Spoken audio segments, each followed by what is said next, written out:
നമസ്കാരം.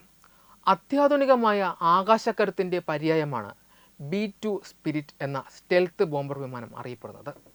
എന്നാൽ ഈ വിമാനത്തിൻ്റെ രൂപകൽപ്പനയെ ചുറ്റിപ്പറ്റി പലപ്പോഴും തെറ്റായ ചരിത്രധാരണകൾ നിലനിൽക്കാറുണ്ട്.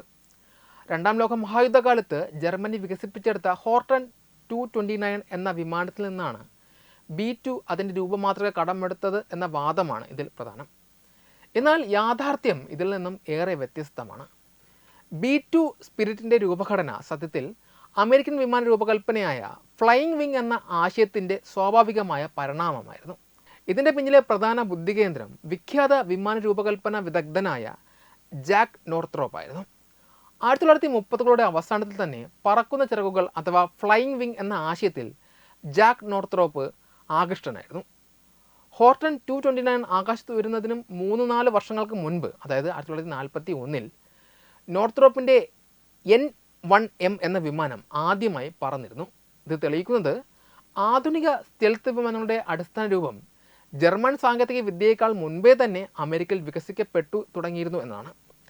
നോർത്രോപ്പ് തൻ്റെ ഗവേഷണങ്ങൾ തുടരുകയും XB-35 അതിൻ്റെ ജെറ്റ് പതിപ്പായ YB-49 എന്നിങ്ങനെയുള്ള വലിയ പറക്കുന്ന ചിറകുകൾ നിർമ്മിക്കുകയും ചെയ്തു. ഫ്ലൈയിങ് വിങ് മാതൃകയിലുള്ള വിമാനങ്ങൾ നേരിട്ടിരുന്ന ഏറ്റവും വലിയ വെല്ലുവിളി അവയുടെ അസ്ഥിരതയായിരുന്നു. സാധാരണ വിമാനങ്ങൾക്കുള്ള വാൽഭാഗം അഥവാ ടെയിൽ സെക്ഷൻ ഇല്ലാത്തതിനാൽ ഇവ നിയന്ത്രിക്കുക എന്നത് പൈലറ്റുമാർക്ക് അസാധ്യമായ കാര്യമായിരുന്നു. കമ്പ്യൂട്ടർ നിയന്ത്രിത ഫ്ലൈ ബൈ വയർ സാങ്കേതിക വിദ്യ വികസിപ്പിക്കുന്നതുവരെ ഈ പ്രശ്നത്തിന് ശാശ്വതമായ പരിഹാരം ഉണ്ടായിരുന്നില്ല.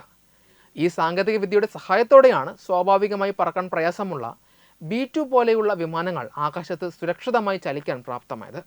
സത്യത്തിൽ B-2 ബോംബർ വികസിപ്പിക്കുവാൻ ഉപയോഗിച്ചത് നോർത്രോപ്പിൻ്റെ തന്നെ പഴയ മോഡലായ YB-49 നിന്നുള്ള പരീക്ഷണ വിവരങ്ങളായിരുന്നു.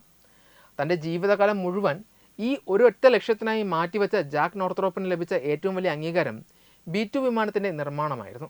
1980-ൽ, അതായത് B-2 ആദ്യമായി പറക്കുന്നതിന് 9 വർഷങ്ങൾക്ക് മുൻപ് വാർദ്ധക്യ സഹജമായ അവശതകൾക്കിടയിലും നോർത്രോപ്പിനെ കമ്പനിയുടെ അതിസുരക്ഷാ മേഖലയിൽ കൊണ്ടുപോയി B-2 വിമാനത്തിൻ്റെ സ്കെയിൽ മോഡൽ കാണിച്ചു കൊടുക്കുകയുണ്ടായി. തൻ്റെ വലിയ സ്വപ്നം യാഥാർത്ഥ്യമാകാൻ പോകുന്നു എന്ന് തിരിച്ചറിഞ്ഞ അദ്ദേഹം 1981-ൽ അന്തരിച്ചു.